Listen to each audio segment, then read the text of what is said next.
क्योंकि अमेरिका और इजराइल को ईरान ने खाड़ी में माइंस बिछाने की धमकी दी है और ईरानी कोस्ट या द्वीपों पर हमले हुए तो खाड़ी में माइंस बिछाई जाएंगे। हालांकि बड़ी बात यह है कि अमेरिका इजराइल को जवाबी कार्रवाई की खुली चुनौती दे दी गई है और खाड़ी के सभी समुद्री और कम्युनिकेशन लाइंस प्रभावित भी की जा सकती हैं। हालांकि स्ट्रेट ऑफ हार्मूज से गुजरने वाले देशों को ईरान से तालमेल करना होगा और ईरानी डिफेंस काउंसिल ने भी सैन्य नियमों के तहत ही कार्रवाई की बात कही है। लेकिन इस बीच एक और बड़ी खबर है, क्योंकि ईरान के खिलाफ खाड़ी देशों की बड़ी तैयारी, जहां जंग में बड़ी भूमिका निभाने के लिए खाड़ी देश तैयार है। अब अहम एयरबेस के इस्तेमाल पर सऊदी की इजाजत और अमेरिका करेगा सऊदी का अहम एयरबेस इस्तेमाल। हालांकि ईरानी एसेट्स फ्रीज करने की तैयारी में है यूएई।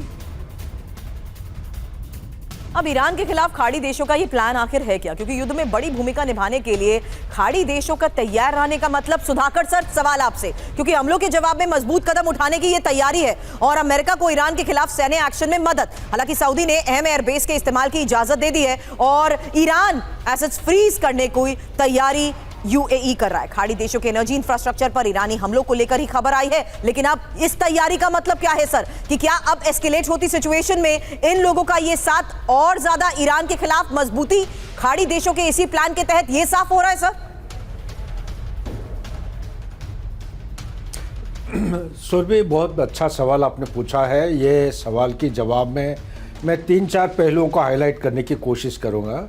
सबसे पहला, खाड़ी देश के जितने एनर्जी सेक्टर यानी कि एनर्जी सेगमेंट ये काफ़ी डैमेज्ड या डिस्ट्रक्शन की कंडीशन में पड़े हैं, इनको वो रेस्टोर करने की कोशिश करेंगे कि पूरा विश्व का लाइफलाइन ये है। उनका खुद का रेवेन्यू यही से जनरेट होता है, वो एक्सपोर्ट करते हैं, नंबर 1। नंबर 2, एक अलायंस, थोड़े दिन पहले एक अलायंस ओपन सोर्स में नहीं निकला था, अलायंस बनते हुए हमें खबर मिली थी कि उसमें कतार, Kuwait, Saudi Arabia and UAE ये डिसाइड कर रहे थे कि 3 से 4 ट्रिलियन यूएस डॉलर जो यूएस में इन्वेस्ट कर रखे हैं इंफ्रास्ट्रक्चर वगैरह वगैरह, और सिक्योरिटी है और सेफ्टी, सोशल सिक्योरिटी, उनका इंफ्रास्ट्रक्चर, उनका research and development, science and technology, वहाँ से विड्रॉ करने की ये फैसला कर रहे थे। मेरे सूत्र के मुताबिक ये उसको अभी थाम दिए हैं और अमेरिका से विड्रॉ नहीं करेंगे, नंबर 2। नंबर 3 है, सबसे आज के दिन में जो चुनौती है वो है straight of Hormuz.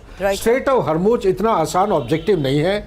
Amphibious ship अगर भेज देते हैं वो आसानी से, ये एक लड़ाई होगी ब्लड बाथ की लड़ाई। ये ब्लड बाथ की लड़ाई में ट्रूप्स ऑन ग्राउंड की निहाती जरूरी है, क्योंकि ईरान का जो डिफेंस आर्किटेक्चर है ये जमीन के ऊपर, पहाड़ियों के ऊपर या पानी के ऊपर नहीं है, ये जमीन के नीचे उनका अलग अलग टनल नेटवर्क बना हुआ है और सिटीज बना रखे हैं, लॉजिस्टिक नोड्स बना रखे हैं। उनका जो command control, communication, surveillance, intelligence, launch pads वगैरह बने हुए हैं, ये अलग अलग डेफिलेटेड पोजीशन में छुपे हुए हैं। इसके बारे में कोई जानकारी ना इजराइल को पता है, ना मोसाद को मालूम है, ना यूएसए को पता है। ये कोलिशन की जरूरत है ताकि वो सही खबर ले और सही तरीके से ये ऑफेंसिव ऑपरेशन जारी रखे। और ये ऑपरेशन मेरे अंदाज के मुताबिक ये सेकेंड वियतनाम होने जा रहा है, अगर सही टाइम पे एक स्ट्रेटेजिक यू टर्न अगर नहीं करते हैं, चाहे डोनाल्ड ट्रंप हो या इजराइल के प्राइम मिनिस्टर नेतन्याहू नहीं करते हैं। सर, ऐसा होता हुआ नजर नहीं आ रहा, क्योंकि अगली खबर भी यही है सर, नहीं रुकेगी जंग, नेतन्याहू का ऐलान। और जो बात अभी इस वक्त एक्सपर्ट कह रहे हैं उसी को लेकर आगे करे सवाल, उससे पहले नहीं रुकेगी जंग, नेतन्याहू का ऐलान। ऐलान क्या है? ट्रंप के शांति के बयान के बाद और आक्रामक इजराइल हो गया है और ये दक्षिणी तेहरान पर इजराइल ने बड़ा दावा कर दिया है। आईआरजीसी के एम्यूनिशन डिपो पर मिसाइल अटैक, हथियारों से भरे गोदाम में भयंकर धमाके की ये तस्वीर, जहां इस्फहान में गैस एडमिनिस्ट्रेशन बिल्डिंग पर यह हमला, मिसाइल हमले से गैस स्टेशन में धमाके की ये तस्वीर देखिए। ये पावर प्लांट के गैस पाइपलाइन पर अटैक है।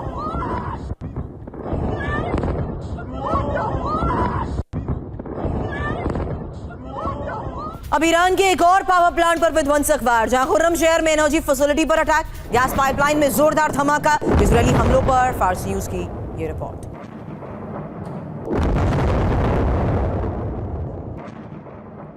डोनाल्ड ट्रंप के दावों को इजराइल ने हमलों से खारिज किया और इजराइल का ईरान पर यह सबसे बड़ा हमला।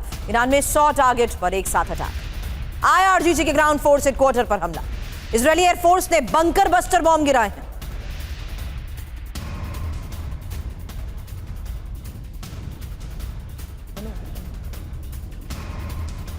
तो ईरान की एनर्जी फैसिलिटी पर हमला, जहां बड़ी खबर है आईआरजीसी के वेपन डिपो पर हमलों को लेकर, जहां बड़ी खबर है एनर्जी फैसिलिटी पर हमलों को लेकर और गैस फैसिलिटी पर भी ये हमला। मनीष मेरे सहयोगी हमारे साथ है। मनीष, इन 4 तस्वीरों के साथ वही सवाल, क्योंकि 24 घंटे में 100 टारगेट पर हमले को लेकर ही खबर बड़ी है। जहां दावे डोनाल्ड ट्रंप क्या कर रहे हैं और किस स्तर पर हमलों को अंजाम दिया जा रहा है, ये उसकी तस्वीर है। मनीष,